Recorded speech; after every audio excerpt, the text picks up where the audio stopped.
vérité au cœur de l'information.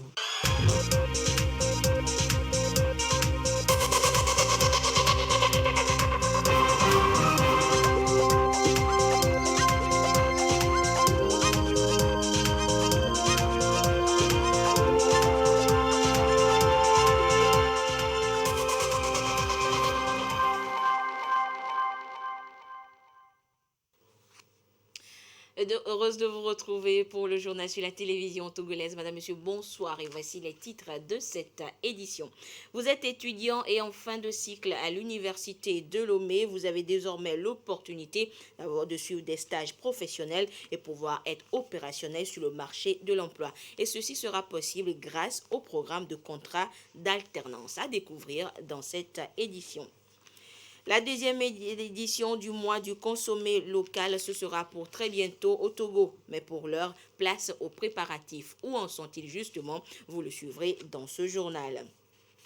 Et puis un agent qui risque la prison pour avoir délivré de fausses cartes vaccinales aux populations. Vous aurez les détails de ce fait évoqué à la conférence de presse de la coordination nationale de la riposte ce mercredi.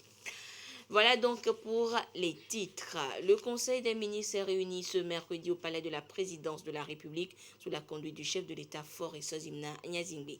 Le Conseil a examiné un avant-projet de loi, 3 projets de décret et écouté 4 communications. Le compte rendu avec professeur Akoda Ayewou Adam, ministre de la Communication et des Médias, porte-parole du gouvernement. Du Conseil des ministres du 29 septembre 2021.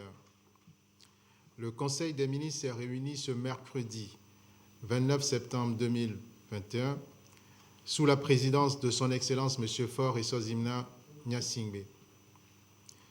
Le Conseil a examiné un avant-projet de loi, 3 projets de décret et écouté 4 communications.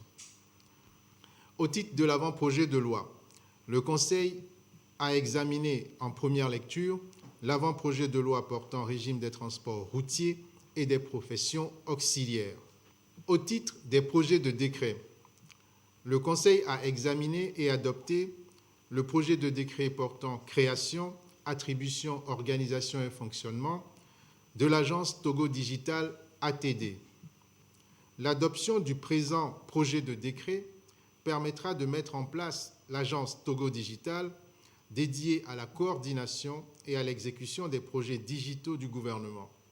Pour rappel, 75% des projets de la feuille de route gouvernementale s'appuient sur la digitalisation des processus et des services. Cette agence aura ainsi pour vocation d'appuyer la mise en œuvre des projets digitaux, de s'assurer de leur cohérence et de contribuer à l'efficacité dans l'utilisation des moyens de l'État. À cet effet, elle accompagnera les ministères et administrations dans la dématérialisation de leurs services. Le Conseil a examiné et adopté le projet de décret modificatif du décret numéro 2016-170/PR portant organisation et fonctionnement des chambres régionales de métiers CRM et de l'Union des chambres régionales des métiers UCRM. Le présent projet de décret vise à tirer les conséquences de la décentralisation en proposant une réorganisation des chambres régionales des métiers et de l'Union des chambres régionales de métiers, tenant compte du nouveau découpage territorial, notamment dans le Grand Lomé. Les chambres régionales de métiers et l'Union des chambres régionales de métiers ont pour objectif global d'œuvrer à la structuration du secteur en faveur des artisans et des entreprises artisanales. Le Conseil a examiné en première lecture le projet de décret portant réglementation des établissements privés d'enseignement supérieur. Au titre des communications, le Conseil a écouté une communication sur la réforme dans le secteur des transports routiers et des professions auxiliaires, présentée par le ministre des Transports routiers, aériens et ferroviaires. La communication a dressé un état des lieux du secteur des transports en mettant en exergue les investissements réalisés ces dernières années. Cette présentation vise à sensibiliser le Conseil sur la pertinence d'une réforme permettant notamment de professionnaliser les acteurs et de renforcer la compétitivité du secteur, conformément aux ambitions de faire de notre pays un hub logistique d'excellence. Le Conseil a écouté une communication relative à l'avant-projet de loi portant statut des agents des eaux et forêts, présentée par le ministre de l'Environnement et des Ressources forestières.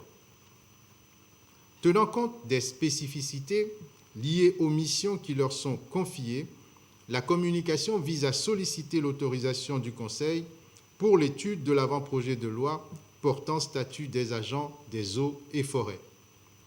Le Conseil a ensuite écouté une communication relative à la 2e édition du mois du consommé local, présentée par le ministre du Commerce, de l'Industrie et de la Consommation locale.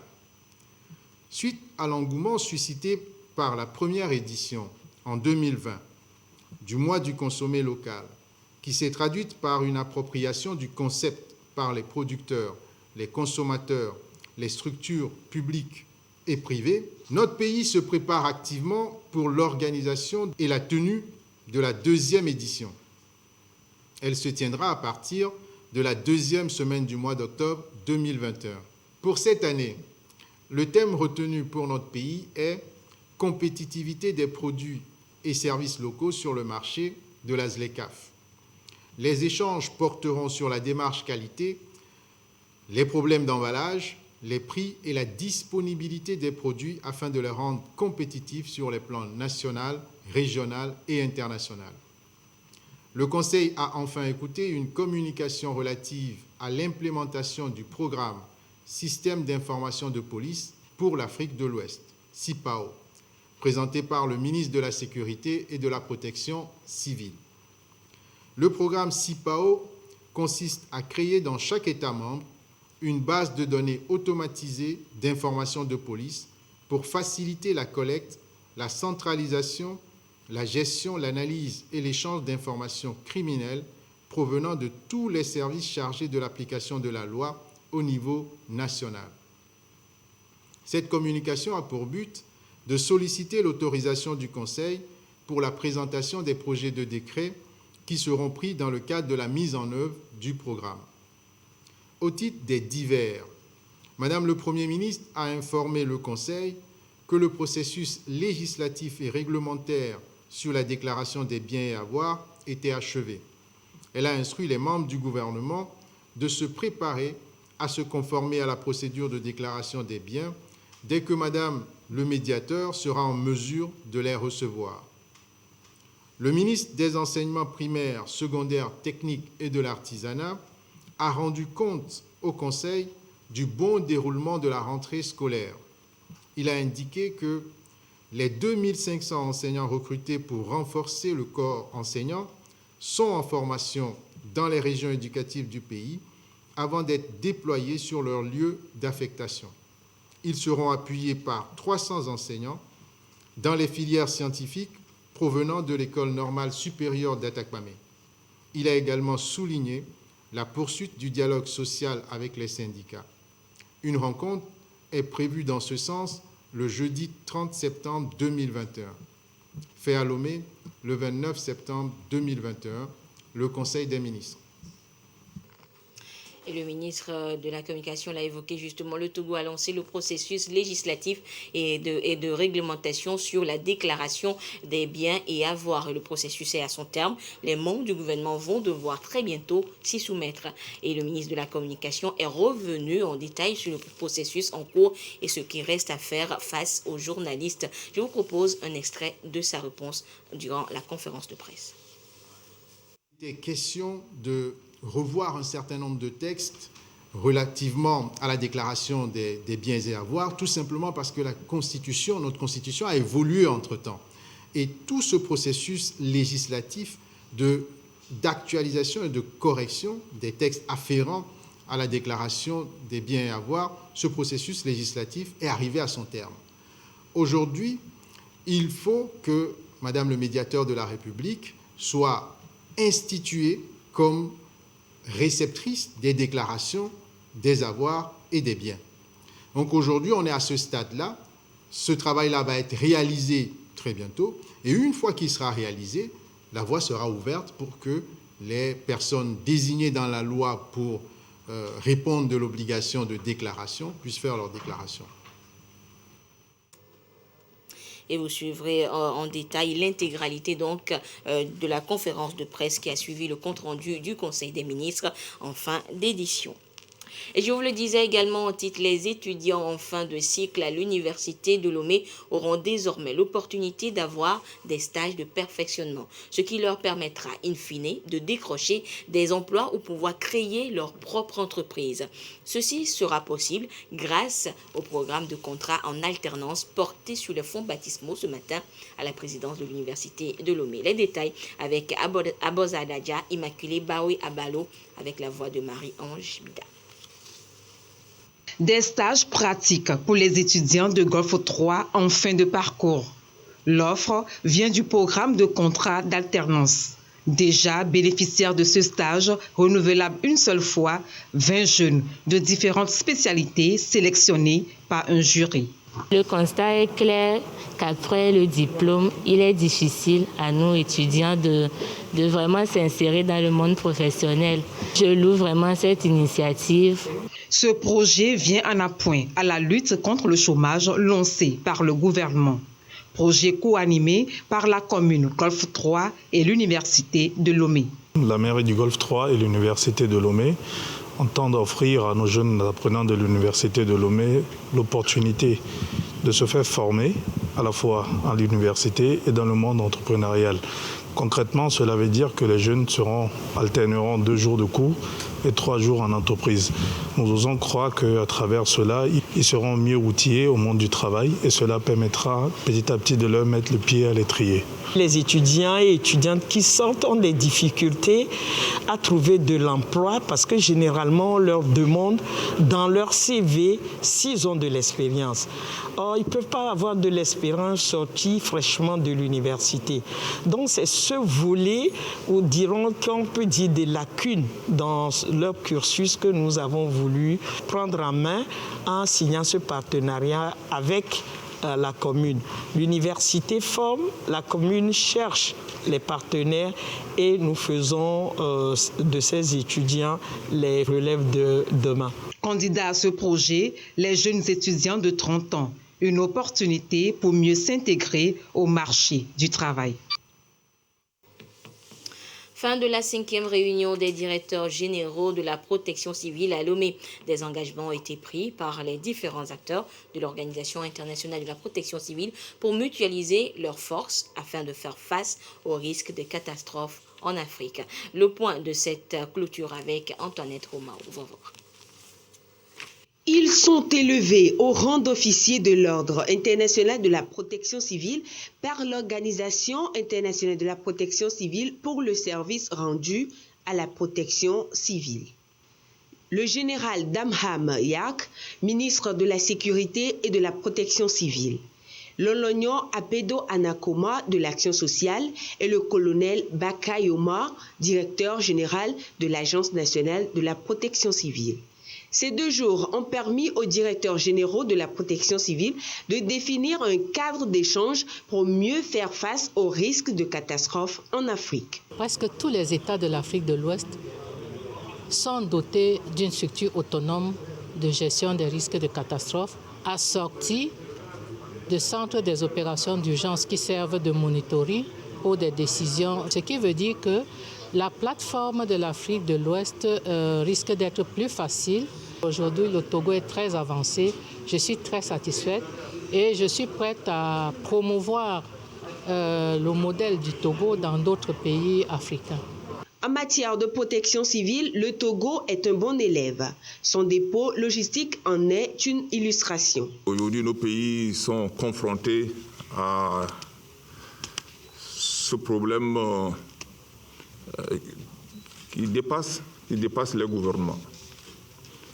Et je suis persuadé qu'avec cette plateforme, nous pouvons réduire et renforcer la résilience de nos populations. Les autres acteurs œuvrant dans la protection civile, Croix-Rouge, services de l'eau et assainissement, environnement et affaires sociales, ont également reçu des distinctions, ce qui renforce ces différents acteurs à s'armer davantage pour la protection civile. Le Togo s'apprête pour la 2e édition du mois du consommé local. Mais bien avant, quels ont été les acquis de la première édition? Le ministre en charge de la consommation locale est en tournée d'inspection auprès des promoteurs 228 pour le savoir. Le compte rendu avec Magloire Akoué et Abidé Nyazingbe. L'épicerie du Levant, Le Champignon et Ronco. 3 supermarchés qui ont chacun accueilli inopinément la commission logistique du mois de consommé local. L'année dernière, ces magasins de biens de consommation courants ont été distingués meilleurs promoteurs de 128. En prélude à la 2e édition du mois de consommé local, la commission vient donc constater de visu la place qu'occupent les produits locaux dans leurs différents rayons. Nous sommes en train d'encourager la production togolaise ici. Ils font de bonnes choses. C'est par quelqu'un, il fait quelque chose presque comme des produits importés. Pourquoi pas? C'est un produit qu'il doit trouver ici pour faire montrer au monde que les Togolais, ils ont la capacité de créer des produits. Nous essayons de promouvoir les produits locaux, nous essayons de les mettre en avant. Nous faisons beaucoup d'efforts pour pouvoir introduire ces produits-là dans tous les supermarchés de champignons. Pour le ministère du Commerce, de l'Industrie et de la Consommation locale, il est important de motiver les lauréats à faire mieux. Nous avons fait appel aux supermarchés, aux grandes surfaces, pour mettre des dispositifs pour la promotion des produits locaux dans leurs rayons. La tournée de ce matin, c'était pour constater de visu, est-ce que les actions mises en place en octobre 2020 sont encore en place pour que les clients, lorsqu'ils entrent dans le supermarché, puissent avoir la visibilité sur les produits locaux et faire son choix. Le mois du consommé local au Togo vise à privilégier la consommation des produits locaux. Il a pour objectif de susciter l'envie, l'intérêt et l'adoption par la population des Made in Togo. Et les produits Made in Togo justement et le Togo lui-même seront présentés aux participants à l'exposition universelle de Dubaï qui ouvre ses portes vendredi prochain. Le pavillon du Togo est en place pour attirer plus de visiteurs et surtout des investisseurs dans le pays. Ulrich Amega pour des précisions. De ce somptueux hôtel à Dubaï, les couleurs nationales. Elles annoncent l'Expo 2020 Dubaï. Ouverture prévue ce vendredi au public. Un événement de taille mondiale, vraie aubaine pour le secteur public et privé togolais de vendre leur mérite en matière d'innovation technologique. Depuis ce pavillon, le pays exposera sur une thématique, l'inclusion du numérique dans le développement des populations. Sans doute un champ d'opération séduction bien ouvert au profit des opérateurs économiques togolais. Il faudrait profiter également de cette occasion et pour faire profiter à nos opérateurs économiques ce parterre, cette possibilité de pouvoir avoir des partenariats et de gagner en tant qu'opérateur économique au niveau des échanges. Et puis pour notre propre pays également, nous sommes en plein dans la promotion de l'économie nationale. C'est une occasion également pour faire en sorte que des investisseurs viennent profiter des opportunités offertes par notre pays. Nous avons notre plateforme industrielle d'Aditi-Copé. Pourquoi ne pas rentrer avec plein d'opérateurs économiques qui sont aptes à pouvoir investir dans ce secteur ou bien sur cette plateforme. 6 mois d'exposition dans l'une des villes les plus visitées de la planète pour connecter les esprits et construire le futur. À travers les journées économiques, nationales et numériques, les dizaines de millions de visiteurs partageront la vision portée par le Togo, celle de faire du pays une référence en matière digitale dans tous les secteurs, dans la sous-région ouest-africaine et au-delà.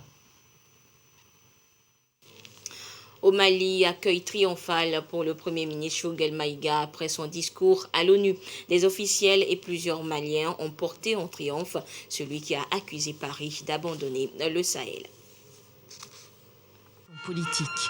Une foule de supporters et des ministres sont venus accueillir Choguel Maïga à l'aéroport de Bamako. Un accueil triomphal pour le Premier ministre malien de retour au Mali après son discours à la tribune des Nations Unies. Ce matin, nous sommes là pour prouver à notre Premier ministre Shogel que nous sommes derrière lui. Le discours que le Premier ministre a prononcé aux Nations Unies, je crois que ça a galvanisé l'ensemble du peuple parce qu'il a transmis à la communauté internationale, je pense, la situation de notre pays. Le 25 septembre, le chef du gouvernement malien s'est exprimé à l'Assemblée générale des Nations unies. Choguel Maïga a justifié les pourparlers entamés par la junte militaire avec l'entreprise russe Wagner du fait de la réorganisation des troupes au Sahel. Un abandon en plein vol, selon ses propres termes. Des propos jugés inacceptables par Paris. Devant les caméras de la télévision publique malienne, aux côtés du président par intérim Assimi Goïta, Choguel Maïga a voulu tempérer.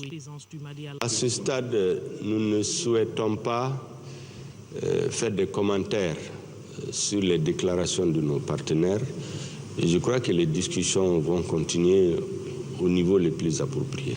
Le peuple malien reconnaissant n'a jamais été et ne sera jamais un peuple ingrat. À New York, le Premier ministre malien a également évoqué la possible prolongation de la période de transition de 18 mois annoncée après le renversement du président. En Tunisie, c'est une femme qui devra diriger désormais le prochain gouvernement. Najla Bouden Romdan, ingénieure, est la première femme Premier ministre dans ce pays. Elle a été nommée ce mercredi par le président Kais Saied.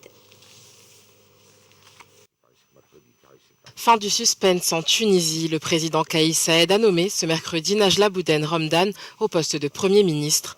Une ingénieure universitaire peu connue de la scène politique, près de 2 mois après s'être emparée des pleins pouvoirs. Najla Bouden Romdan devient la première femme chef du gouvernement en Tunisie. J'ai décidé de vous charger de former un nouveau gouvernement et c'est la première fois dans l'histoire de Tunis qu'une femme est à la tête du gouvernement. La première femme Premier ministre prendra ses fonctions à un moment de crise alors que les acquis démocratiques sont remis en question et qu'une menace majeure pèse sur les finances publiques. Ingénieure géologue, Najla Romdan n'a pas d'expérience politique, mais a été responsable de mise en œuvre de projets à la Banque mondiale, au ministère de l'Éducation.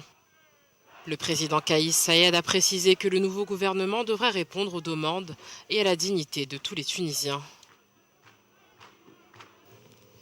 En page nationale, sachez que la présidente de l'Assemblée nationale informe les honorables députés que la 4e séance plénière de la 2e session ordinaire de l'année aura lieu demain, jeudi 30 septembre 2021 à 10h. Et la 5e séance plénière de la 2e session ordinaire de l'année, elle aura lieu le vendredi 1er octobre 2021 à 9h. Et toutes ces séances se tiendront donc au siège de l'Assemblée nationale. Et c'est par voie de communiqué signé par la présidente de l'Assemblée nationale, Yawa Djiboli Tchegan. La courbe épidémiologique est toujours en baisse, mais malheureusement, le taux de décès, lui, augmente. C'est ce qu'il faudra retenir du point de presse tenu ce mercredi par la coordination de la riposte qui appelle les populations à redoubler d'efforts pour réduire drastiquement donc le taux de contamination et les décès dans notre pays. Le compte-rendu de la conférence de presse est signé Dodo Moiré. Le rythme des infections a ralenti jusqu'à 532 cette semaine, plus de 1600 il y a un mois. Chute des cas positifs, certes, mais les conséquences sont encore là. 11 décès cette semaine. Le mois d'août, nous avons noté 33 décès contre 41 décès le mois de septembre. Ceci veut dire que tous les cas qui ont été enregistrés augmentaient au mois d'août.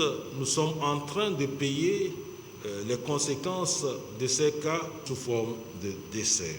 Parce que les personnes atteintes peuvent rester 2, 3, 4, 5, 6 semaines au CHR et certains qui n'ont pas pu tenir décèdent. Les victimes, malheureusement, n'ont reçu ni la première ni la deuxième dose du vaccin anti-Covid. Et pourtant, la population a le choix entre 4 vaccins, AstraZeneca, Pfizer, Sinovac, Johnson & Johnson. 16% sont déjà vaccinés à la première dose, 6% à la deuxième, avec une couverture globale de près de 10%. AstraZeneca, 430 428 pour la première dose et 153 884 pour la seconde dose. Pour le Sinovac, nous sommes partis à 80 847 pour la première dose contre 17 815 pour la seconde dose. Pfizer, nous avons 121 250 pour la première dose et 41 842 pour la seconde dose. Aussi, Pfizer a été utilisé pour la deuxième dose d'AstraZeneca autour de 72 457 doses. Et bien sûr, Johnson & Johnson, 117 534 doses. Vaut mieux tard que jamais pour ceux qui hésitent encore, car c'est le calvaire au CHR Lomé Commune. Actuellement, 32 malades sont en réanimation, 23 en état sévère et 9 dans un état très critique.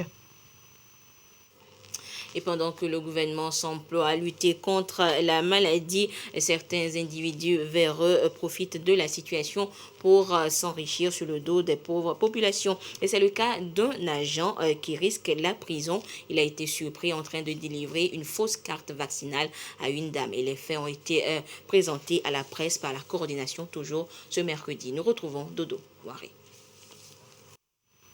Les rumeurs sont désormais confirmées.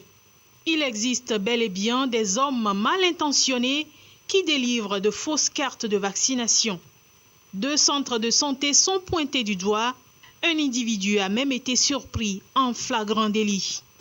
La force GMS Covid-19 dans ses investigations ont pu interpeller le 25 septembre 2021 un individu à la polyclinique à Guaïdé-Mapoé, alors qu'il venait de remettre une carte de vaccination à une dame contre une somme de 15 000 francs, sans lui avoir administré le vaccin.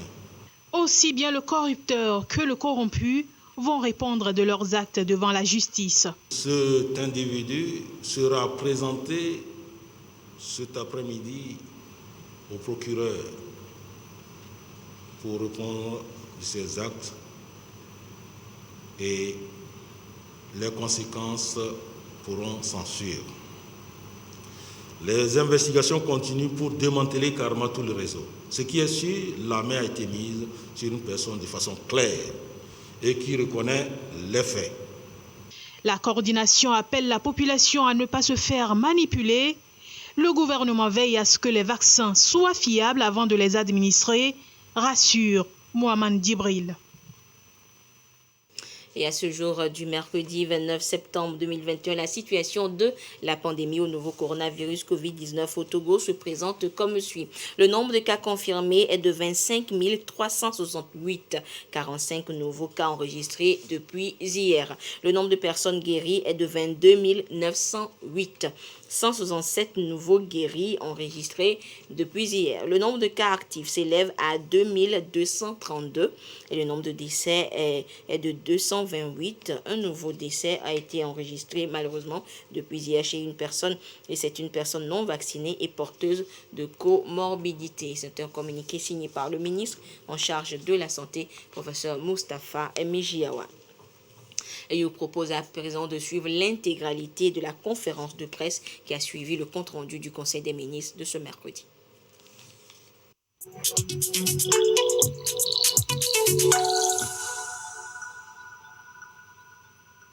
Moi, c'est François Aniban Kédé de République of Togo. Ma première question est relative à la communication faite sur la seconde édition du mois du consommé local. Du coup, j'aimerais savoir, quand on parle même de consommation locale, c'est quoi? Le concept même de consommer local est un concept particulièrement subjectif. Sa définition n'est pas arrêtée, mais aujourd'hui, il y a consensus sur un certain nombre d'éléments. Lorsqu'on parle de consommer local, on part d'un point, d'abord du lieu de consommation. Si on prend par exemple la viande de mouton, pour dire qu'on consomme local, il faudrait que ce mouton-là soit élevé en un lieu précis, si nous prenons le cas du Togo, au Togo, qui ne soit pas très éloigné, donc élevé, abattu, traité et vendu au Togo. On consommerait du local. Mais on peut aller plus loin dans la définition en considérant qu'on consomme local à partir du moment où le produit en question contient certains intrants qui proviennent de chez nous. Exemple, si je prends le costume que je porte, on peut considérer que c'est du consommé local dans la mesure où le tailleur ou le couturier qui l'a confectionné est de chez nous. C'est lui qui a réalisé la coupe, la couture, la finition, jusqu'au produit que vous avez.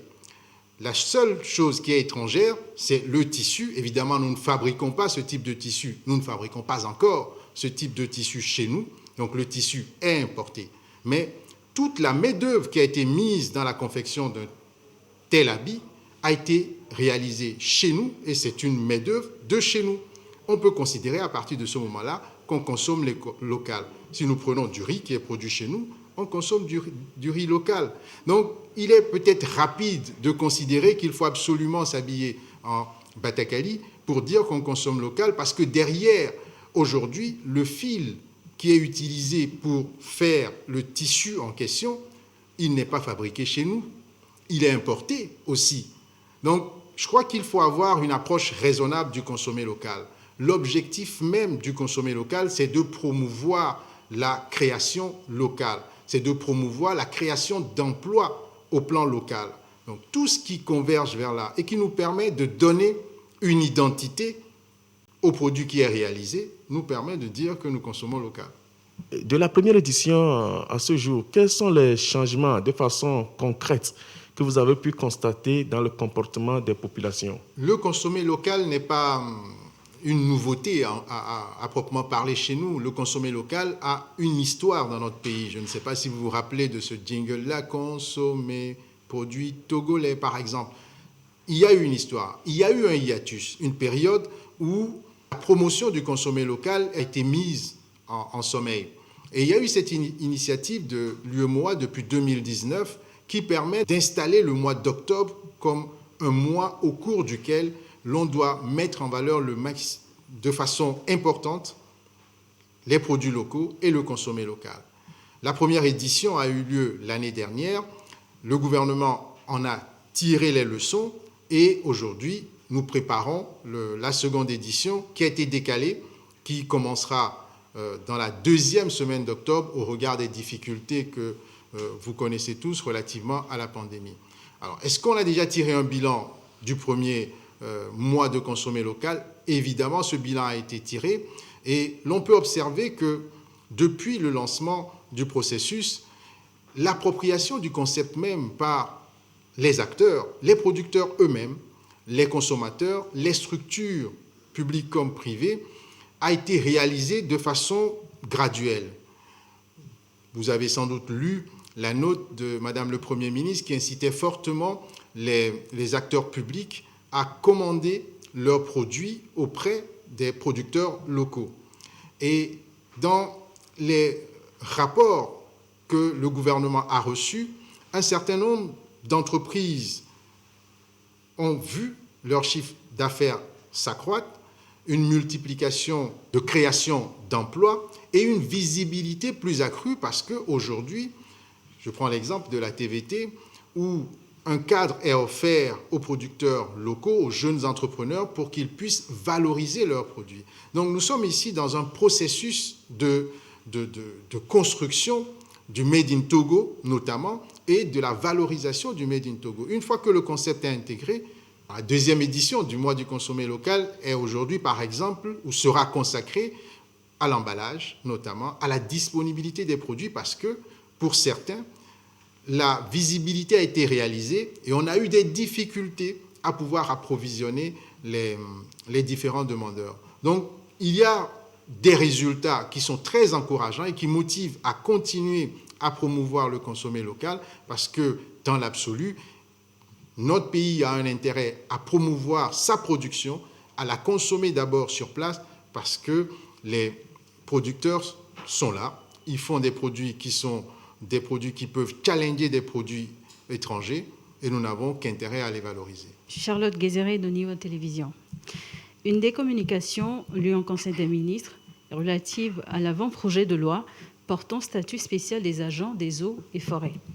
Dites-nous, de quels avantages vont-ils bénéficier une fois cette loi votée, ces agents qui, dans leur métier, sont parfois exposés à des dangers liés notamment à l'activité des braconniers? La communication qui a été présentée par le ministre de l'Environnement et des Ressources forestières visait effectivement à demander l'approbation du Conseil pour la présentation d'un avant-projet de loi portant statut des agents des eaux et forêts.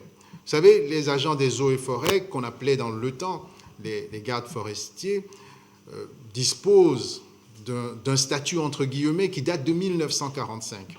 Or, on l'a vu, les exigences même du milieu dans lequel ils travaillent, vous avez souligné par exemple l'exposition aux braconniers, on peut aller plus loin, l'exposition aussi à la grande criminalité, parce que les criminels parfois se réfugient dans les aires protégées. Toutes ces considérations ont imposé de revoir leur statut pour proposer une réorganisation du statut, un renforcement du statut et aligner, n'est-ce pas, ce statut-là aux nouvelles menaces dont ils peuvent être l'objet. Mais on doit aller plus loin. Aujourd'hui, les agents des eaux et forêts participent également de la protection de l'environnement de façon très importante. Or, dans la feuille de route gouvernementale, il y a une place importante qui est réservée à la protection de l'environnement, au développement du couvert forestier, et cela impose de faire évoluer le statut de ces agents-là pour l'arrimer à ces exigences. Évidemment, il en découlera pour eux une prise en compte plus pointue des besoins liés à leur activité et une organisation plus en phase avec les réalités d'aujourd'hui. Moi, c'est Gabriel Messon, je suis directeur du journal Le Reflet d'Afrique. Quel est le poids d'économie donne l'artisanat pour notre pays? L'artisanat est certainement le plus gros pourvoyeur en main-d'œuvre dans notre pays. Et l'importance qu'a l'artisanat dans notre pays est matérialisée par les actions que le gouvernement peut mener vis-à-vis de ce secteur. Il n'y a pas très longtemps, vous étiez avec nous, la charte des TPME a été adoptée ici dans ce sens, et aujourd'hui, il y a eu cette révision des textes relatifs aux chambres régionales de métiers. Alors, d'après les dernières données économiques dont nous disposons, l'artisanat vaut plus de 18% dans la production du PIB togolais. Donc ce n'est pas négligeable, mais l'on peut faire mieux. Et c'est la raison pour laquelle aujourd'hui, le travail en termes de structuration de ce secteur, en termes d'encadrement de ce secteur, est en train d'être réalisé pour en tirer le meilleur parti possible et pour augmenter la participation de l'artisanat dans l'économie togolaise. Monsieur le ministre, c'est quoi Agence Togo Digital? L'Agence Togo Digital est un instrument. C'est un instrument, on peut dire aujourd'hui que c'est un instrument d'exécution et de consultation. Alors, vous savez, il faut partir de la feuille de route gouvernementale notamment, et de la stratégie qui a été retenue par le gouvernement à travers cette feuille de route, la stratégie Togo Digital 2025. Cette stratégie a pour objet de faire en sorte que le digital soit le fil conducteur de notre croissance économique. Et pour cela, l'ambition, c'est d'inclure tous les citoyens dans un système digitalisé, de digitaliser les services publics et d'accélérer la transformation économique en s'appuyant sur le digital. Mais pour réaliser cela, il faut avoir un outil qui puisse coordonner tous les centres de décision de notre pays. Vous savez, nous avons diverses administrations publiques et chaque administration publique peut être poussée ou peut être tentée d'aller chercher sa solution digitale par elle-même. Or, les différentes bases qui vont être créées dans toutes les administrations doivent être interopérables. Ces bases-là doivent pouvoir se parler.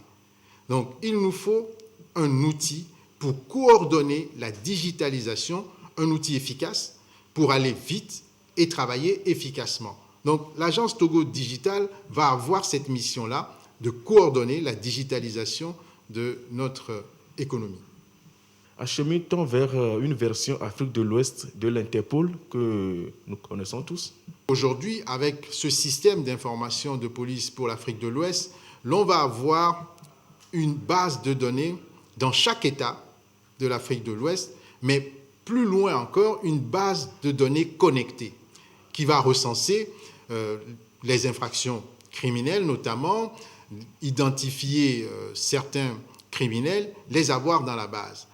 L'objectif est très simple. Vous le savez, la criminalité est transfrontière et très rapidement, l'on peut retrouver un criminel de l'autre côté de la frontière. La possibilité ou la réactivité des polices des différents États, en ayant évidemment à disposition en temps et en heure des informations fiables, peut permettre d'arrêter des criminels, de retrouver des armes volées par exemple, ou en tout cas d'assurer la sécurité au plan sous-régional. L'idée, c'est de coordonner l'action de la police et de faire en sorte que l'efficacité soit au rendez-vous. Madame le Premier ministre a annoncé la fin du processus législatif et réglementaire sur la déclaration des biens et avoirs des membres du gouvernement. À ce stade, Monsieur le ministre, qu'est-ce qu'il vous reste à faire? Êtes-vous prêt, vous, à déclarer tous vos biens et avoirs? Bien évidemment que, si vous me posez la question individuellement, c'est bien cela, bien évidemment que je suis prêt. Vous l'avez sans doute noté, il était question de revoir un certain nombre de textes relativement à la déclaration des biens et avoirs, tout simplement parce que notre Constitution a évolué entre-temps. Et tout ce processus législatif d'actualisation et de correction des textes afférents à la déclaration des biens et avoirs, ce processus législatif est arrivé à son terme. Aujourd'hui, il faut que Madame le médiateur de la République soit instituée comme réceptrice des déclarations des avoirs et des biens. Donc aujourd'hui, on est à ce stade-là. Ce travail-là va être réalisé très bientôt. Et une fois qu'il sera réalisé, la voie sera ouverte pour que les personnes désignées dans la loi pour répondre de l'obligation de déclaration puissent faire leur déclaration.